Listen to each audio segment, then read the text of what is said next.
Welcome back to my channel, guys. It's me, Irvin, with another manga volume review. This is going to be on The Strange Adventure of a Broke Mercenary, and this is one that I showcased, I believe, on March manga haul.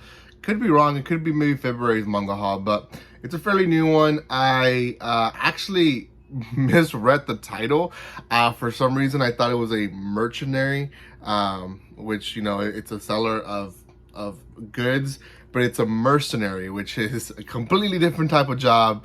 It's basically a paid assassin, where, you know, he goes with the highest bidder. He doesn't really serve one type of person. So anyways, before anything, if you have not done so by now, make sure you subscribe to my channel. Give some love by commenting, liking, and sharing. I think we've reached 4,700 as of today, so thank you so much for the opportunity to get me there. Let's continue growing. Let's see how long it takes us to get to 4,800, but thank you again for another milestone here in this channel. Okay, so The Strange Adventure of a Broke Mercenary. Now, again, with misreading this going into it, it definitely was a game changer, and really it almost stopped me from wanting to read it, because I almost thought it was going to be a little bit boring, because I thought it was going to be someone selling goods, and it wasn't. It was something completely different. So we follow the story of our main character, Lauren, this guy, and essentially we learned that he was a mercenary, and he was in a gang of mercenaries. And I think in a quick story, I guess you could say that they got into a difficult situation where a lot of them were lost, and they were the ones that survived were spread out. I think he was the only survivor. So he ends up trying to restart his life, and he decides to be an adventurer. Now, this is where it's actually very similar to the second volume of Karate Survivor. Like, it almost felt like I was reading the same book. He goes into the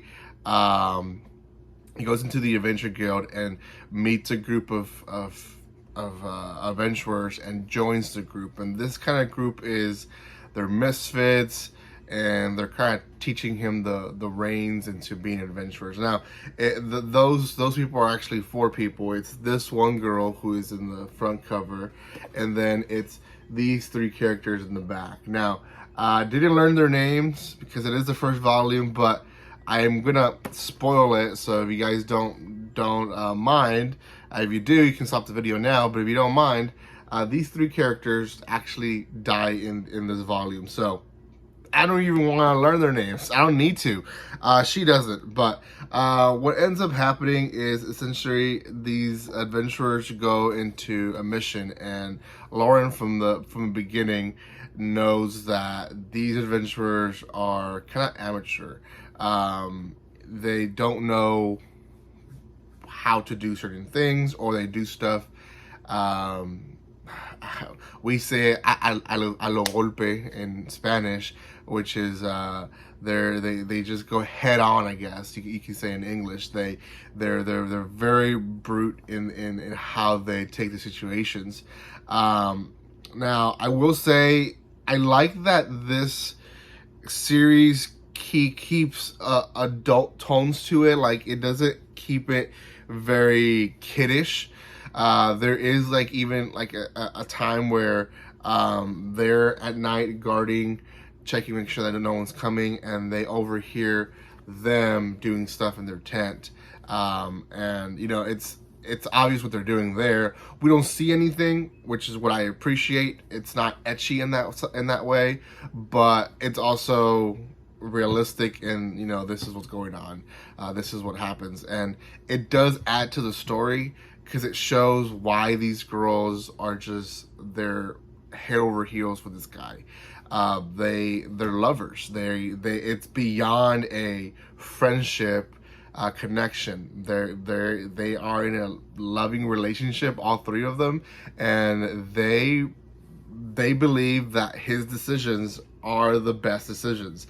And because of this, they end up going into this cave trying to look for goblins, and they fall into a trap that Lauren knew that it was very obvious. Because of this trap, they are actually killed brutally, and it's a horrific scene. To be honest, it almost reminded me also of Goblin Slayer in that first episode that everyone was shocked with. Well, they are able to escape. This girl ends up kind of going into shock, and he's able to carry her out. And later on, we find out that she actually is a demon. She possesses demon-like features and powers, but she looks like a human because demons look in different shapes and forms, just like humans. So it's a shocker kind of twist to the whole story, but it doesn't really add much to the end other than we know that she's not human. They do end up finding a new group after finding some ruins that look like they're gonna, give them some profit. And this new group of people are a little less sketchy, but we still don't know if they're trustworthy. So we'll see for now. Personally, it was a great first volume. I am actually going to try to get volume 2 for this one. It was an interesting story, and I'm excited to see what happens in the next volume, to be honest. So out of 10, I probably would put this one at a 6.5. The only reason I say that is because when I was reading it, it was reminding me of other mangas, which is not a bad thing, but it kind of gave me the vibe of so many other mangas that I kind of knew what was going to happen. Like the first chapter of when they're entering the caves and he has all these red flags, and I'm thinking someone's going to get killed, right? It reminded me of Goblin Slayer from the get-go, and it definitely was like it. We got some girls that kind of got raped and got killed right after that, and it kind of sucked to see, but that's basically what was going on. And yeah. So that's why I give it a lower rating, but still in itself, it was interesting, and I think people will enjoy reading it. So go check it out. Thank you guys so much for watching this. If you haven't done so by now, make sure you subscribe to my channel. Give some love by commenting, liking, and sharing. I do have quite a bit of more stuff coming out this week, so make sure you guys don't miss it. And guys, like always, don't be strangers. See you guys.